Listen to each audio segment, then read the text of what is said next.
So first, Aussie Kiwi. Naghihintay ako ng retracement for this one. So na-discuss na natin to yesterday, but balikan natin bakit ba I'm looking to go long dito sa Aussie Kiwi. So first, sa weekly, very bullish. Nag-create tayo ng higher high, then pull back higher low. So basically, in terms of structure, bullish, then nagkaroon tayo ng rejection dito sa support level. Okay? So that's one. That's weekly. And then dito sa daily time frame.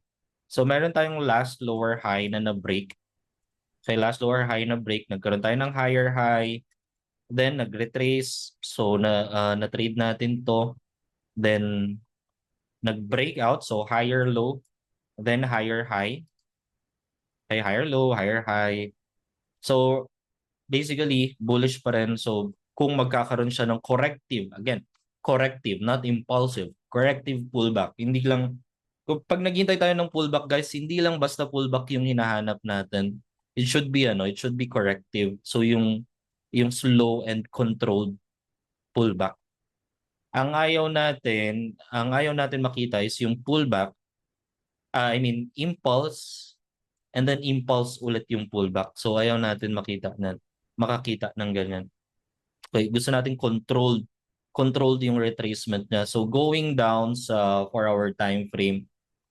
So ito, so gumawa na tayo ng higher high, right? Now, nasa impulsive phase siya. Okay, impulsive. So pretty obvious, may momentum. And so hindi natin sasabayan to. Hindi na, kumbaga, kung maglo-long tayo dito, it's a bit late. It's a bit late na. Kasi imagine pag nag-long kayo dito, nag-buy kayo dyan, ang next question is, saan yung reasonable stop loss placement nyo? Right? So ang pinaka-reasonable dito is right here. So imagine nyo, sobrang laki ng stop. Okay? So medyo may sign of deceleration na siya. Okay, may sign of deceleration. So from acceleration, nagde-decelerate. So possible na patapos na itong move na to, and then papasok tayo sa correction. So yun yung hintay natin. Yung correction, then kung magre-retrace siya, ideally, magre-retrace siya dito.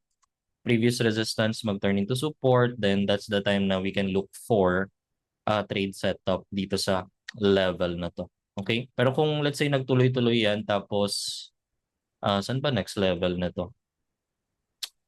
Kaya pag nagtuloy-tuloy tapos lumayo siya masyado dito sa sa level na to, pwede natin gamitin support and resistance yung mga secondary levels like moving average to or fib.